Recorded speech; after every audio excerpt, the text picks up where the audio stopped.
Assalamualaikum warahmatullahi wabarakatuh. Sampurasun. Ya, ketemu lagi bersama saya Marwan Paya ya.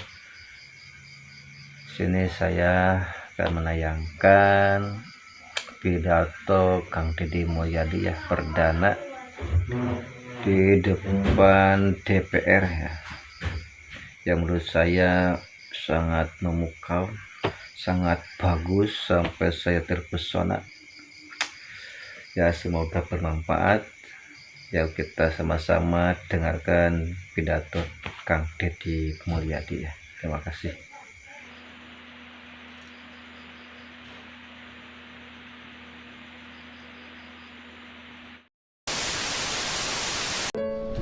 Assalamualaikum warahmatullahi wabarakatuh. Sampurasun. Yang saya hormati, saya muliakan dan saya banggakan, bahkan saya katakan sebagai tauladan demokrat Sunda, Gubernur Jawa Barat yang ke-17, Bapak Ferry Marsudi. Saya memberikan ucapan spesial pada pagi hari ini karena dia sebagai PJ betul-betul memposisikan sebagai PJ, mengatur ritme birokrasi, menata keuangan, kemudian mengantarkan pemimpin baru dengan penuh sukacita dan penuh rasa bahagia. Dan ini pelajaran penting di saat orang hari ini krisis terhadap kejujuran. Maka saya berani berkata, Pak Ferry adalah sosok pejabat yang sangat bukan hanya jujur keuangan, dia juga jujur pada istri.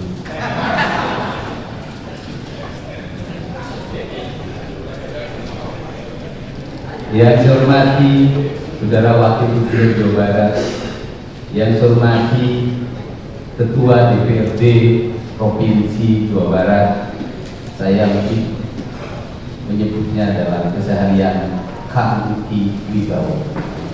Dia memiliki kewibawaan bukan hanya di kantor, dimanapun dia tetap berwibawa. Para wakil ketua ada Kang Iwan Suryawan, ada Kang M.I. Iswara, ada Mas Ono Surono karena emas beda, dan termasuk orang yang sangat kaya karena mungkin lebih dari 80 kg kekayaan emas.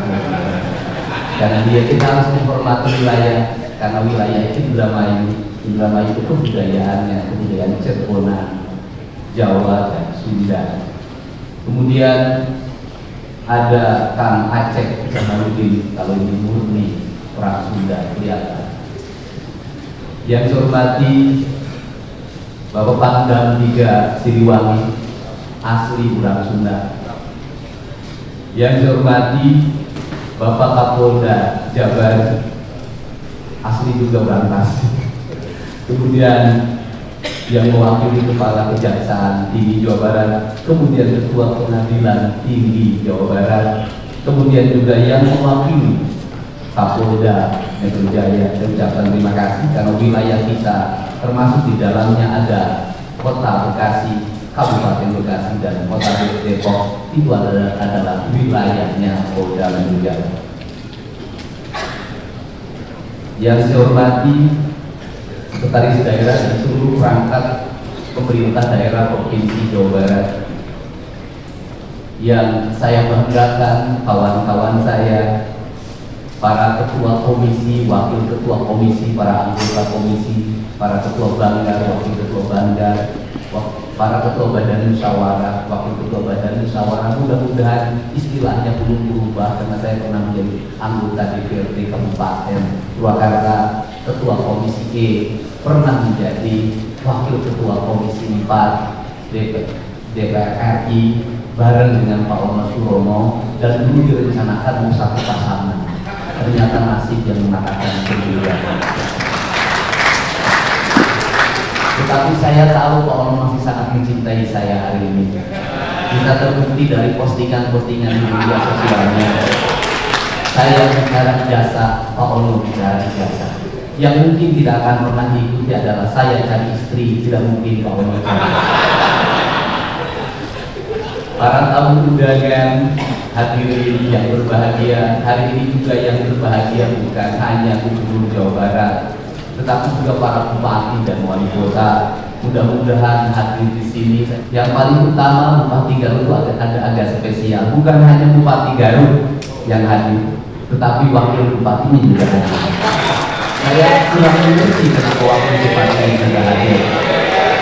Tepuk tangan.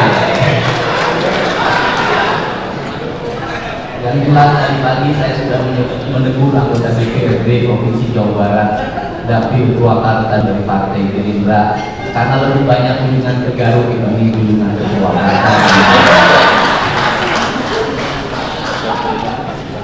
Bapak dan Ibu yang saya hormati, bahwa ritual pemilihan gubernur bukan hanya sekedar seremoni demokrasi yang menghabiskan anggaran triliunan dalam setiap tahun, tetapi yang lebih esensi dari itu adalah membangun komitmen bersama bahwa bangsa ini bisa membuka ruang demokrasi yang terbuka, dipilih oleh seluruh rakyatnya yang memenuhi batasan usia undang-undang, dan Jawa Barat adalah tingkat pemilih tertinggi di Indonesia. Dalam tingkat pemilih tertinggi di Indonesia itu, kita mampu menyelenggarakan demokrasi dengan baik, demokrasi yang mengedepankan semangat silih asuh dan silih asih. Itu dibuktikan dengan tidak adanya gugatan di Mahkamah Konstitusi. Untuk itu saya mengucapkan terima kasih kepada pasangan calon gubernur Jawa Barat. Yang pertama, pasangan Kiai Haji Adam, pasangan Pak Ahmad Saiku, dan pasangan Pak JJ, yang telah membuka ruang demokrasi dengan kebersihan hatinya. Demokrasi bisa berjalan dengan baik dan memberikan ketauladanan bagi kita semua. Dan paling penting adalah demokrasi harus melahirkan kesejahteraan. Kesejahteraan publik itu tercantum dalam logonya pemerintah Provinsi Jawa Barat, Gemah Ripa Refek Rapi. Gemah Ripa Refek Rapi adalah kemanunggalan prinsip-prinsip dasar kehidupan yang dalam ajaran Sunda ada tujuan utama dalam hidup, yaitu mewujudkan manusia Pancawaluya. Manusia Pancawaluya adalah manusia yang caduc, manusia yang baik, manusia yang benar, manusia yang pintar, dan manusia yang sinergi. Pancawaluya mengajarkan bagaimana pembangunan harus disusun berdasarkan sistematika kerangka dasar sebagai tahapan yang disebut dengan gerbang Pancadita. Dalam tahapan itu yang pertama adalah manusia caduc, artinya bahwa kesehatan warga adalah fundament utama dalam kehidupan kita. Maka pembangunan harus mengarah pada upaya membangun kesehatan. Maka kesehatan memiliki dua variabel. Yang pertama adalah pencegahan, yang kedua adalah pengobatan. Kerangka berpikir kita hari ini teracuni oleh kerangka berpikir materialisme, di mana kesehatan selalu dipahami dengan obat-obatan, kesehatan selalu dipahami dengan alat kesehatan, kesehatan selalu dipahami dengan rumah sakit, kesehatan selalu dipahami dengan dokter yang memberikan resep, dokter yang mengoperasi. Seluruh kerangka itu, kalau terus-terusan itu menjadi tujuan utama dalam pembangunan sampai dunia ini berakhir, kesehatan tidak akan pernah selesai. Kenapa? Kesehatannya bukan berbasis membangun manusia yang sehat, tetapi berbasis proyek kesehatan, berbasis bisnis kesehatan. Kalau kesehatan sudah menjadi proyek kesehatan dan bisnis kesehatan, maka Pancasila yang kita agung-agungkan sudah terdegradasi dalam materialisme, di mana manusia boleh mengeksploitasi orang lain demi kapitalisasi yang dimilikinya, di mana manusia boleh memiskinkan orang lain demi perusahaan yang mendapat keuntungan. Kalau kita konsisten pada konsep Pancasila, pada konsep silih asah, silih asih, silih asuh, maka kesehatan bukan hanya pengobatan, tapi kesehatan membangun manusia yang sehat, dimulai dari pola hidup yang sehat. Maka pola hidup yang sehat harus dimulai dari mana? Negara harus berkomitmen untuk menciptakan iklim yang sehat, membangun tata ruang yang baik, menjaga mata air, menjaga aliran air, menjaga sanitasi lingkungan, menjaga udaranya, menjaga seluruh alam semestanya dengan konsep papat kalimat panjang, dengan konsep Tritangku di Buana yang saya sampaikan dalam debat-debat terbuka. Karena itulah yang diajarkan oleh leluhur kita, sehingga ketika saya mengatakan bahwa pembangunan di Jawa Barat itu harus kembali pada pembangunan yang berdasarkan asas-asas ajaran leluhur, sesungguhnya bukan klinik, sesungguhnya bukan mistik, tetapi sesungguhnya sebuah pengetahuan metafisika, sebuah pengetahuan tentang alam raya, tentang manusia membangun hubungan dengan alam dan seluruh semestanya yang disebut dengan kemanunggalan. Itulah konsep asasi tentang jati diri bangsa yang sudah. Untuk itu turunannya seperti apa? Maka turunannya gunung Guru Awian, lengkong Guru Balongan, lebak Guru Sawahan. Maka merawat alam, membubarkan berbagai bentuk perangkat perusakan terhadap alam adalah komitmen terhadap alam, dan ujungnya adalah komitmen terhadap Tuhan, komitmen terhadap Allah Subhanahu wa Ta'ala. Bagi saya tidak berarti penyembahannya pada Allah kalau tangannya menggeruk kekayaan alam, menghancurkan ekosistem, menghancurkan ekologi, membuat kerusakan bagi orang lain, melahirkan penderitaan bagi orang lain. Bagi saya bertuhannya adalah bertuhan bohong. Karena itu komitmennya harus bersama. Maka dalam komitmen bersama itu tadi ditandatangani, saya menyebutnya itu disebut dengan gerakan manunggal. Hanya manusia yang manunggala dia akan sehat. Hanya manusia yang manunggala dia akan sejahtera. Dan hanya manusia yang manunggala dia adalah manusia yang menyatu dengan seluruh alamnya. Dan kelak ketika dia meninggal, dia akan kembali pada kesucian dirinya, kembali pada Allah Sang Pemilik dan Maha Suci dalam hidup. Perspektif itulah yang harus dibangun dalam kerangka berpikir ideologi pembangunan. Untuk itu, dari sekarang saya minta seluruh konsepsi pembangunan di Jawa Barat harus berdasarkan asas kesehatan. Kir mobil harus asasnya kesehatan. Menjaga keselamatan penumpang, menjaga keselamatan sopirnya, usia kendaraannya bukan hanya memenuhi perangkat administratif. INT rumah harus memenuhi asas kesehatan. Bangunan harus memenuhi asas kesehatan. Maka kesehatan adalah piranti rekomendasi bagi seluruh kebijakan pembangunan. Tidak boleh pembangunan bertentangan dengan prinsip-prinsip dasar kesehatan. Kemudian yang kedua adalah upaya kita melakukan pengobatan.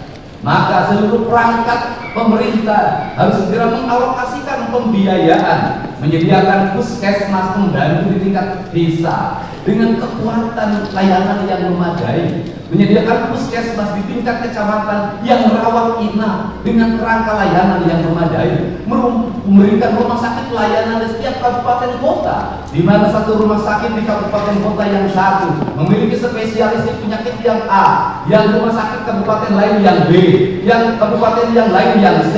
Maka yang disebut dengan pembangunan aglomerasi wilayah, saya menyebutnya dengan pembangunan wilayah kebudayaan. Dulu pemerintah kolonial menyebutnya ekskersidenan. Maka di ekskersidenan itulah harus tumbuh rumah sakit kabupaten kota yang satu sama lainnya saling mengisi. Yang satu unggul di paru-paru, yang lain unggul di kanker, yang lain unggul di bedah saraf. Maka investasi negara, investasi pemerintah provinsi harus mengarah pada itu. Apa yang menjadi kebutuhan publik? Maka awal yang harus dilakukan adalah membuat audit kesehatan bagi seluruh warga Jabar, sehingga kita tidak salah dalam merencanakan alat kesehatan, tidak salah dalam membeli obat. Untuk apa? Agar sesuai dengan culture-nya. Apa yang terjadi di Jawa Barat hari ini, ketika orang Garut dipatok ular, maka serumnya tidak ada di puskesmas.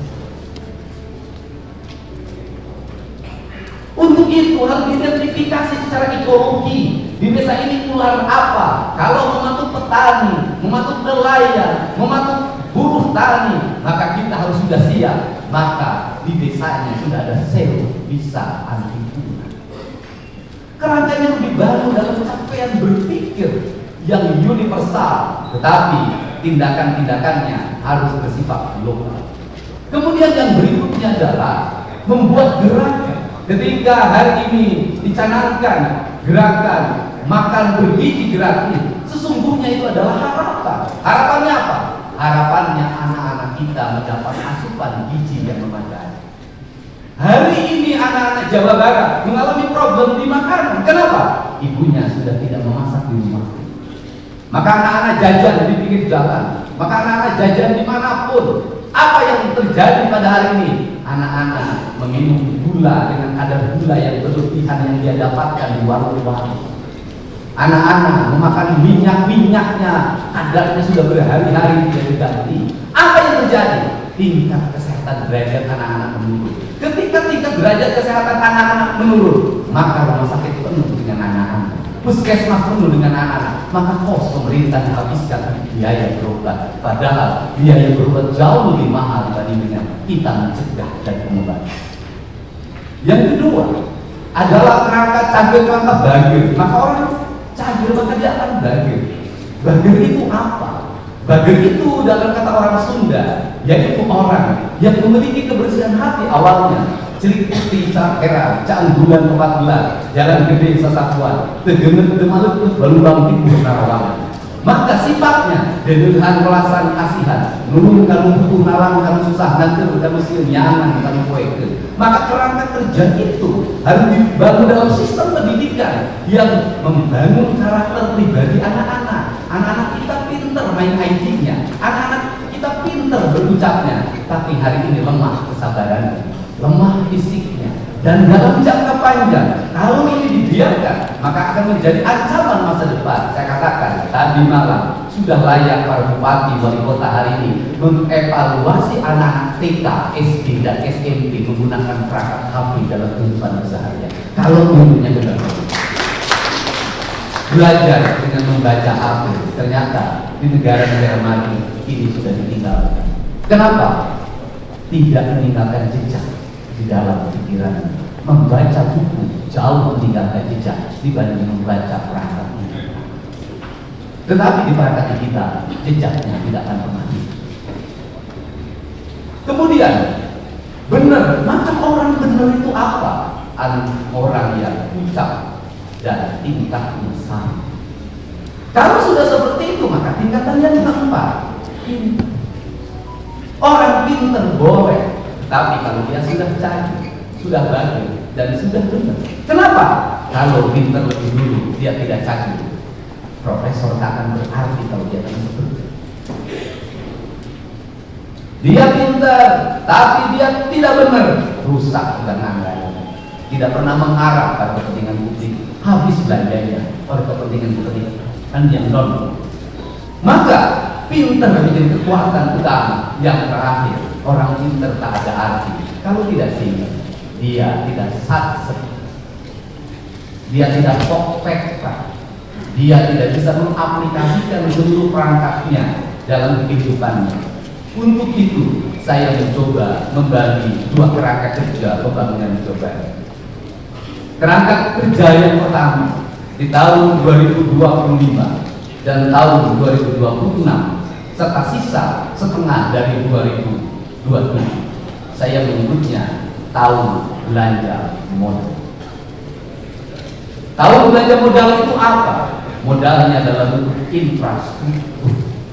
Maka saya menargetkan jalan provinsi Jawa Barat harus selesai dalam waktu tahun 2025, sisanya 10% 2020. Ruang kelas baru sebanyak 3.333 ruang kelas harus selesai pada tahun ini. Sekolah-sekolah yang hari ini tanah-tanahnya masih milik orang lain, bangunannya hak milik orang lain, harus selesai pada tahun ini. Puskesmas yang diarahkan pada rawat inap harus selesai pada tahun ini. Jaringan listrik warga di mana masing-masing ada masyarakat Jawa Barat lebih dari 150.000 orang yang belum punya listrik harus selesai pada tahun ini. Rumah rakyat miskin setengahnya harus selesai pada tahun ini. Tetapi angkanya tidak boleh 22,5, minimal 40 juta sampai 50 juta kalau ingin dibuat. Dan tidak lagi kita terkendala oleh sertifikat. Kenapa? Orang miskin tidak akan pernah punya sertifikat. Tidak boleh lagi terkendala dengan kepemilikan tanah. Orang miskin tidak punya tanah. Maka tugas negara adalah menyelesaikan seluruh problem administrasi tersebut. Jangan administrasi membuat mereka kehilangan harapan dan beritanya tidak akan pernah berakhir. Kemudian pembangunan irigasi harus selesai pada tahun depan, dan tahun ini harus angkanya bisa mencapai 500 sampai 600 feet. Kemudian pembangunan kepentingan yang lain, pasar. Kemudian pembangunan yang lain yang menjadi kebutuhan publik, maka kita harus mencoba menginvestasikan. Kalau ingin investasi, maka pembangunannya harus berkualitas. Lebih baik membangun jalan yang berumur 20 tahun daripada membangun jalan yang berumur 2 tahun. Kenapa? Karena nanti balik kembali lagi kita tidak akan pernah selesai. Untuk itu tidak bisa provinsi saja, harus terintegrasi dengan kabupaten, harus terintegrasi dengan kota, harus terintegrasi dengan desa. Maka kabupaten, desa, dan kota harus memiliki kekuatan yang sama. Problematika rakyat kita selesaikan bersama. Anggaran desa harus terarah pada infrastruktur, anggaran kabupaten kota harus terarah pada infrastruktur, anggaran provinsi harus terarah pada infrastruktur. Maka seluruhnya menjadi gerakan bersama, gerakan manunggal Jawa Barat. Karena ini juga akan bisa menyelesaikan, termasuk menyelesaikan problem sampah. Orang Bandung bingung harus kemana membuang. Setiap kabupaten hari ini mengalami kebingungan, jumlah sampah terus bertambah, tetapi orang tidak mau dijadikan tempat pembuangan sampah. Maka solusinya bisa solusi pemilahan, bisa solusi PLTR, bisa solusi yang lainnya. Seluruh solusi itu tidak boleh hanya menjadi DPD, tidak boleh hanya menjadi kajian, tetapi harus segera menjadi eksekusi kenyataan yang lebih nyata. Maka saya mentargetkan ke depan di setiap kantor gubernur wilayah harus ada minimal 1 pembangkit listrik tenaga sampah. Ini jangka 2 sampai 3 tahun. Maka kita harus melanjut pada kedua negara, nggak boleh kalah sama Tiongkok. Kenapa Tiongkok berhasil? BUMN-nya berhasil membangun infrastruktur, negaranya menggerakkan investasi, membiayai. Apa yang terjadi? Mereka surplus keuangan. Karena surplus keuangan makanya mencari negara di mana dia harus berinvestasi agar uangnya berputar lagi. Provinsi Jawa Barat tidak boleh terus-terusan dalam setiap tahun membuang uang seolah-olah uang itu tiap tahun ada dan tugasnya menyerap. Menyerap bukan hanya angka yang diserap, bukan itu. Outcome benefit yang harus dirasakan oleh publik. Gak boleh begitu lagi. Karena itu di 2026, 2027, 2028, 2029 kalau infrastruktur sudah selesai, kalau kewajiban pemerintah provinsi sudah selesai, uangnya memiliki kecukupan, maka kita harus mulai berinvestasi fiskal. Investasinya tidak boleh lagi dalam BUMD yang kemudian BUMD itu menahan dividennya dan dikatakan rugi terus dalam setiap tahun. Saya tidak mau menjadikan badan usaha milik daerah menjadi tempat menyimpannya tim sukses. Tidak akan ada di daerah. Kenapa? Kalau negeri ini dibagi pada tim sukses, maka negeri ini tidak akan pernah berakhir. Tahun ini, tahun depan lagi ini kapan kita ini? Dan negeri ini negeri balas dendam. Tetapi BUMD saya akan lakukan apa? Audit investigatif. Agar apa? Agar bisa ditemukan bekerjanya baik, kreditor, punya untung atau buntung terus.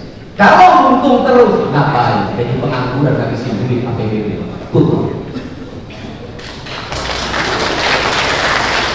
Kita arahkan apa? Investasi pada BPR yang sehat di kabupaten, kota, dan kecamatan yang sehat. Agar apa? Agar uang provinsi bisa diserap oleh masyarakat yang jujur. Kita tingkatkan lagi investasi di Bank Jabar walaupun sudah terbuka. Dan Bank Jabar harus mengalami efisiensi. Efisiensi apa? Struktur jabatannya jangan terlalu banyak. Jumlahnya sedikitkan. Untuk apa? Karena Bank Jabar itu nggak usah pakai struktur, banyak juga sudah utuh. Pelanggannya ASN, anggota DPRD, bupati dan wali kota, termasuk mungkin saya nanti. Nah, kenapa? Kalau seperti itu, maka kalau jumlahnya sedikit, untuk apa? Agar dia dividennya tinggi. Kalau dividennya tinggi, belanjakan untuk kepentingan publik lagi. Kalau kemudian punya CSR, jangan disembunyikan, umumin berapa CSR. Dan saya yang merencanakan CSR pada tahun 2025 untuk pembangunan sekolah. Satu sekolah dari CSR. Kalau seperti itu nanti anak-anak kita bisa bersekolah, tidak ribut lagi, tidak mengalami lagi anak Jawa Barat 350.000 ijazahnya belum ditebus. Negara sudah memberikan ijazah belum ada di sana. Ini adalah kerangka. Kalau kerangka ini sudah dibangun, maka pada periode ke depan kita menjadi provinsi yang memiliki kecukupan fiskal. Kalau sudah punya kecukupan fiskal, kalau provinsinya misalnya nanti ada BUMN yang profesional, bisa dikelola dengan baik, bisa jadi dia bangun jalan di provinsi lain, bisa jadi dia bikin stasiun kereta api di provinsi lain, bisa jadi dia bangun apa di provinsi lain. Kenapa? Duitnya menyebar ke tempat lain. Kita punya kecukupan. Dari kecukupan itu apa yang akan terserah? Orang di Jawa Barat ini kerja di Kalimantan, membawa investasi provinsinya. Orang Jawa Barat kerja di Sumatera, membawa investasi provinsinya. Bukan dari orang lain yang kerja di Jawa Barat. Karena kekurangan tenaga profesional. Untuk itu beasiswa pendidikan hari ini adalah beasiswa pendidikan investasi. Diarahkan untuk siapa? Anak-anak Jawa Barat yang memiliki kualifikasi kecerdasan tingkat tinggi, agar dia menjadi penggerak ekonomi, agar melahirkan engineer baru yang bisa menggerakkan mesin produksi di seluruh industri. Ini akan dibangun. Tetapi mesin produksi, industri, investasi yang dilindungi oleh siapa? Oleh negara. Oleh siapa? TNI, Polri, Kejaksaan, dan peradilan pada akhirnya. Untuk apa? Agar mereka tidak ngeluh-ngeluh. Pengusaha ini sudah capek dan lelah, dia harus bayar pajak, kadang-kadang dipajakin. Setelah itu dia harus bayar, apalagi desa ngajuin proposal, kecamatan proposal, ormas proposal, tidak dikasih, di demo. Padahal mereka sudah bayar pajak, sudah menyerap tenaga kerja. Kita harus membuat mereka menjadi nyaman. Kalau tidak ada investasi, rakyat Jabar mau kerja di mana? Yang tukang nasi goreng nggak akan laku. Untuk itu maka saya berani mengalokasikan pembiayaan dari provinsi untuk apa? Membangun ketenangan dan ketertiban di masyarakat Jawa Barat. Harga ketenangan sudah semua. Betapa kita tidak bersedih tukang jagung dari kota Tasik digebuk jam 3 subuh pakai gil yang patah tangannya. Dari patah dia 2 yang dia alami. Satu tidak punya untuk berobat rumah sakit karena BPJS-nya tidak bisa memberikan perlindungan bagi korban kekerasan atau korban pidana. Yang kedua, kehilangan mata pencaharian selama 6 bulan ke depan karena tangannya patah. Rakyat negara harus hadir, tidak boleh lagi terjadi seperti itu. Dan saya, pemerintah Provinsi Jawa Barat, bersedia mengeluarkan uang berapapun demi ketenangan rakyat Jawa Barat. Kerangka dasar inilah yang harus dibuat ke depan. Kalau sudah seperti itu, demam rifah repeh rapi, rakyatnya merasa nyaman, sakit, negara hadir mengobati. Di jalan dia dilindungi, kemudian anaknya sekolahnya dijamin oleh negara, pekerjaannya tersedia, maka dia akan hidup di alam pejabat yang disebutnya alam surga. Maka klaim kita sebagai provinsi religius bukan hanya religius ritualitas, tetapi secara substantif religius membangun ketenangan, kenyamanan bagi seluruh warga. Inilah kerangka pikir kita tentang pembangunan, dan seluruh kerangka pikir itu maka kita masuk dalam wilayah politik administratif. Politik administratif yang pertama memerlukan para abdi negara yang jenius, yang pokoknya, yang dimana tunjangan kinerjanya harus melahirkan kinerja, bukan melahirkan foto-foto selfie. Tunjangan kinerjanya harus untuk melahirkan produk output dan outcome, tidak punya hanya sekedar aksesoris sebagai abdi negara yang berbasis digital. Yang kedua, saya pun memerlukan kerjasama dengan jajaran TNI, Polri, Kejaksaan, dan Kementerian. Kita juga memerlukan kerjasama dengan seluruh tokoh masyarakat, tokoh ulama. Kita juga memerlukan kerjasama dengan mitra pemerintah Provinsi Jawa Barat, DPRD Provinsi Jawa Barat. Kita ingin berlaku secara terbuka, dan saya yakin setiap anggota DPRD berpolitiknya adalah keberlanjutan. terpilih lagi pada periode ke depan. Dan saya meyakini yang ada di sini nanti terpilih lagi dan mungkin masih deklarasi dan mungkin jadi bupati wali kota asal jangan nyalon gubernur. Untuk itu saya mohon dengan sangat malah sebagai pikiran gagasan saya yang out of the box dulu, yang lahir dari hati, lahir dari kecintaan dan jiwa, yang ingin orang Sunda, orang Jawa punya martabat di depan orang lain. Kita tidak mau menjadi provinsi yang dihinakan.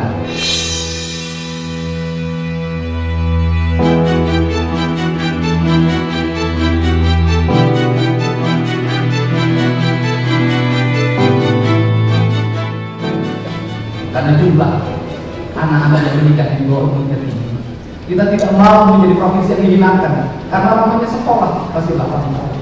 Kita tidak mau menjadi provinsi yang dihinakan karena rakyatnya terjerat oleh video misalnya judi online.